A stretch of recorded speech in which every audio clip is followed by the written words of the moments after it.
পুরনো স্টিকেই হবে ফুল। লক্ষ্য করতে পাচ্ছেন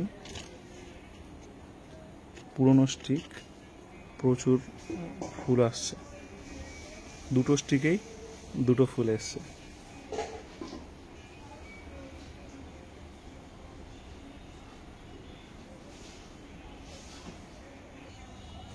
এইরকম একটা নয়, এখানেও দেখুন আগের স্টিক ছিল এটা, এবং তার পাশ থেকে আবার বেরিয়েছে ফিলোনপসিস অর্কিডের।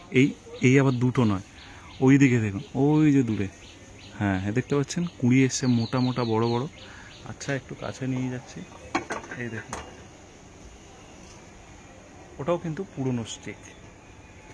গাছের গ্রোথ মোটামুটি সকলের ভালো, আর বৃষ্টির জলের মধ্যেই আছে। এমনিতে কোনো ফাঙ্গিসাইড, কীটনাশক বা ভিটামিন এগুলো দেওয়া হয় না, মানে নর্মালি পড়ে আছে বা থাকে, তাতেই সুন্দর ফুল হচ্ছে বলতে হয়ে গেছে আগেরগুলো, আবার নতুন করে আসছে। তবে কি এগুলো যত্ন নিলে আরও ভালো হবে না? হ্যাঁ নিশ্চয়ই হবে। বর্ষা চলছে, মাঝে মধ্যে ফাঙ্গিসাইড করার প্রয়োজন এই গাছগুলির, খুব কম পরিমাণে। আমি এখানে অ্যামিস্টার টপ ব্যবহার করি, এছাড়া সেরকম কিছু ব্যবহার করি না, তাতেই কিন্তু দিব্যি আছে। আর শামুকের উৎপাত আছে, এই দেখুন, এই যে কেটে খেয়ে পালিয়েছে শামুক একটুখানি, তো ওদের একটু খেয়াল রাখতে লাগে। ওদের জন্য কিছু ব্যবহার করি না, বাট খেয়াল রাখে ধরে ফেলে দিই, এছাড়া অন্য কিছু না। আর আছে একদমই খোলা আকাশের নিচে